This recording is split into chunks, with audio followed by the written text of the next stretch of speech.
शुरुआत करने के लिए आपको महान होने की जरूरत नहीं है। शुरुआत करने के लिए आपको महान होने की जरूरत नहीं है, लेकिन आपको महान होने के लिए शुरुआत जरूर करनी होगी। मैं विवेक झा वेलकम करता हूं आपका अपना YouTube चैनल सत्यार पे एजुकेयर में। आज के इस मजेदार टॉपिक को हम फनी अंदाज में सीखेंगे और प्रीवियस वीडियो के बेस्ड पे आज का वीडियो जो होने वाला है, क्योंकि हम फोर्स बिटवीन मल्टीपल चार्ज के बारे में जानेंगे।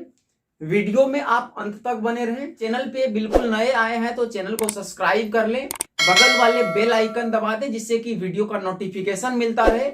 वीडियो अच्छा लगे तो वीडियो को लाइक करके जाइएगा। मल्टीपल चार्ज कहने का सेंस है दो से ज्यादा चार्ज जब रहेगा तो उस केस में हम कोई भी चार्ज पार्टिकल पे कैसा फोर्स लगाएगा वो कैसे कैलकुलेट करें। तो इसको कैलकुलेट करने के लिए एक सुपरपोजिशन प्रिंसिपल होता है, पहले उसको थोड़ा सा इंट्रोड्यूस कर लेते हैं। सुपरपोजिशन प्रिंसिपल बेसिकली बोलता है कोई भी पॉइंट चार्ज, सपोज यहाँ पे हम Q1 Q2 Q3 कुछ पॉइंट चार्ज लेके चले हैं। छोटा सा एग्जांपल यहाँ पे हम कंसीडर करते हैं। सपोज कोई मेरा ये चार्ज है, फोर्स ऑन एनी चार्ज, तो एनी चार्ज मेरा क्या है, Q है। अब the particle due to many charge, suppose इसके अगल बगल कुछ और charge distribution Q1 Q3 Q2 इस तरीके से रहा, तो सारा फोर्स अगर निकाल लें, सपोज ये फोर्स बोल रहे हैं Q1 के कारण F1 बोल रहे हैं, Q2 के कारण कुछ मान के चलिए ये डायरेक्शन में है, Q3 के डायरेक्शन में कुछ F3 इधर है। तो इस चार्ज पार्टिकल पर जो फोर्स होगा तो क्या होगा, वो vector sum of all the forces, मतलब एफ नेट अगर बोले इस केस में, अगर ये चार्ज मेरा कोई एक एनी चार्ज है जो कि हम एज्यूम के हैं और ये चार्ज पार्टिकल डिस्ट्रीब्यूट है, इसके कारण F1 F2 और F3 फोर्स है, तो एफ नेट कैसे निकालेंगे, तो वेक्टर सम कर दीजिए, F1 vector plus F2 vector plus F3 vector. तो ये superposition of principle of charge है। तो अब वेक्टर एडिशन हमें चाहिए, तो ऑब्वियस है हम फोर्स कूलॉम्स लॉ से निकालना सीखे हैं। कूलॉम्स लॉ का एक मैग्नीट्यूड वाला फॉर्मूला जो कि बेसिक था, स्टेटमेंट बेस्ड, और एक हमने देखा कूलॉम्स लॉ वेक्टर फॉर्म में, तो वो वीडियो आई होप आप देख के आए होंगे। नहीं देखा तो मैं लिंक डिस्क्रिप्शन में डाल दूंगा, वहां से आप जाके देख सकते हैं। तो कूलॉम्स लॉ का वेक्टर फॉर्म में जो बेसिकली था, अगर थोड़ा सा रफली आइडिया हम आपको दे देते हैं, कोई भी सपोज चार्ज मेरा था जिसका कि Q1 चार्ज था और Q2 चार्ज था, इसका पोजीशन वेक्टर कोई ओरिजिन के रिस्पेक्ट में R1 था और यहाँ पे R2 था। तो हमने फोर्स का एक्सप्रेशन, सपोज Q2 चार्ज पे कितना फोर्स लगेगा, तो उसके रिगार्डिंग हम फोर्स का जो कैलकुलेशन किए थे वो क्या किए थे, फोर्स किस पे, दूसरा पार्टिकल पे, किसके कारण, फर्स्ट के कारण, इक्वल टू क्या हो जाता था, K Q1 Q2 upon R21, अगर ये 2 है तो R21, क्योंकि 21 यहां पे लिखे थे, इसका एक्सप्लेनेशन उस वीडियो में दिया गया है, वहां से आप जाके देख लें अगर इसमें आपको दिक्कत है तो ये एक्सप्रेशन को हम यहां पे यूज करने वाले हैं। तो मल्टीपल चार्ज, सपोज ये NCERT से मैं ये एग्जांपल उठाया हुआ हूं, कोई चार्ज Q1 है जिसका कि, और यहां पे हम मान लेते हैं ये ओरिजिन मेरा है, क्या है, ओरिजिन, जिसका कि कोऑर्डिनेट क्या होता है, 0 0 0, आप जानते हैं। Q1 चार्ज जिसका कि पोजीशन वेक्टर R1 है, सपोज ये R1 है। Q2 चार्ज है जिसका कि पोजीशन वेक्टर क्या है, R2 है। सिमिलरली कोई चार्ज मेरा Q3 है जिसका कि पोजीशन वेक्टर R3 है। इसको मैं मिटा दे रहा हूं, कॉन्सेप्ट मैं आपको पढ़ा के रखा हूं। तो चलिए हम आपको पूछे कि बताइए कि Q1 चार्ज, इसी को मान लेते हैं ये कोई मेरा चार्ज है जो कि टेस्ट चार्ज रखे हैं, इसी पे हमको निकालना है कि इस पे कितना फोर्स लगा रहा होगा। तो हम आपको अगर बोले कि F1 चार्ज, सपोज Q1 पे लगने वाला फोर्स Q2 के कारण कितना होगा, तो आप सीधे से बोल दीजिएगा किस पे फोर्स लगाएगा, Q1 चार्ज पे। कौन लगा रहा है, Q2, तो इसको F12 बोल देंगे। सिमिलरली Q3 चार्ज का जो आएगा उस पे Q1 पे, तो उसे क्या करेंगे, इधर लिख लेंगे तो किस पे लग रहा है फोर्स? F1 पे, यानी चार्ज 1 पे लग रहा है। कौन लगा रहा है? थर्ड वाला चार्ज लगा रहा है, तो F1 3 वेक्टर। कोई और चार्ज मान लीजिए, मेरा कोई चार्ज Q4 है जिसका कि पोजीशन वेक्टर कितना है मेरा? R4 है और वेक्टर फॉर्म में। तो ये बेसिकली कितना फोर्स लगा रहा होगा चार्ज 1 पे, तो वो हम क्या लिख के रखे हैं? फोर्स किस पे? 1 पार्टिकल पे, यानी पहला चार्ज पे कौन लगा रहा है? फोर्थ चार्ज यानी Q4 चार्ज लगा रहा है।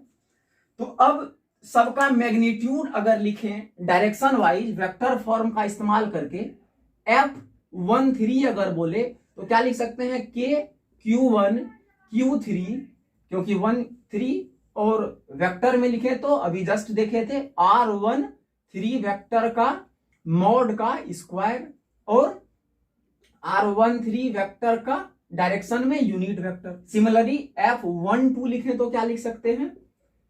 K Q1 Q2 upon R12 का मैग्नीट्यूड का स्क्वायर, वेक्टर का मैग्नीट्यूड का स्क्वायर, और R12 वेक्टर के डायरेक्शन में यूनिट वेक्टर। सिमिलरली F14 की बात करें तो लिख सकते हैं K Q1 Q2 upon R14 vector का मैग्नीट्यूड का स्क्वायर और वेक्टर R14 के डायरेक्शन में कौन सा? Unit vector.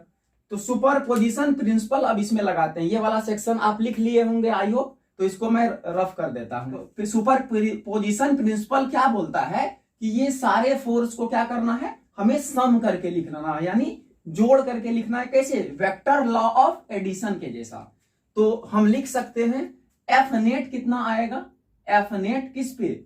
ये एफ नेट किस पे है? चार्ज पार्टिकल 1 पे कितना आएगा? F13 vector plus F12 vector plus F14 vector. तो इस तरीके से इसका चारों का मैग्नीट्यूड रख दीजिए, कितना आएगा?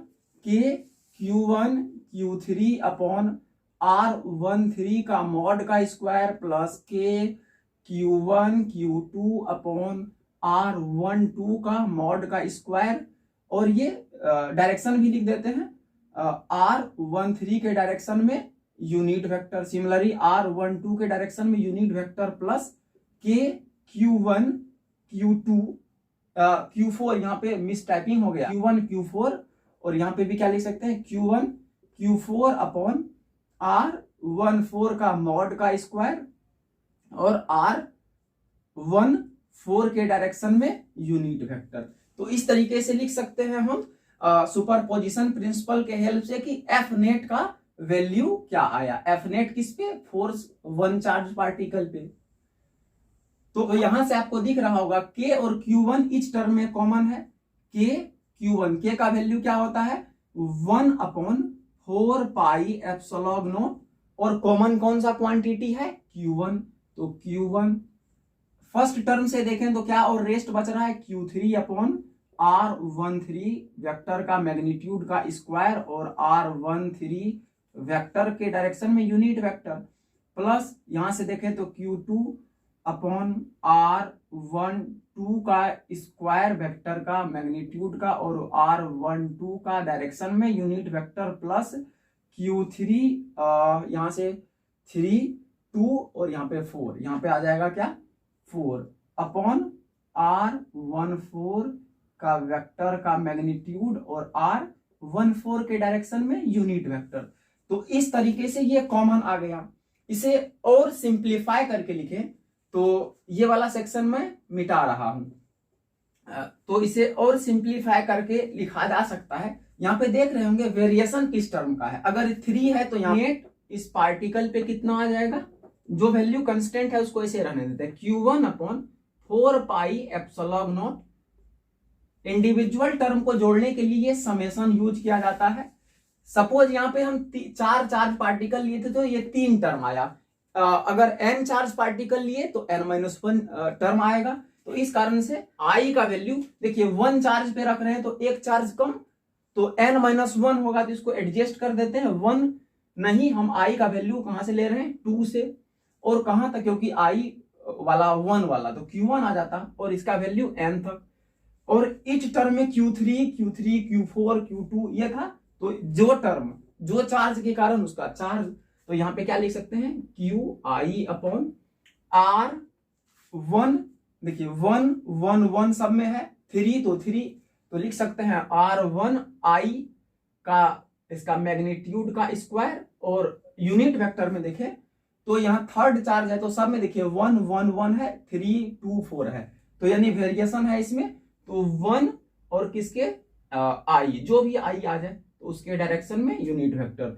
तो इस तरीके से हमने मल्टीपल चार्ज जब रहे, n चार्ज भी रहे तो ये वैल्यू में आप n पुट करते जाइए, एक्सप्रेशन मिलता जाएगा। तो इस तरीके से हमने फोर्स मल्टीपल चार्ज के कारण जो होगा वो हमने डेराइव कर लिया, किसके हेल्प से, सुपरपोजिशन प्रिंसिपल के हेल्प से।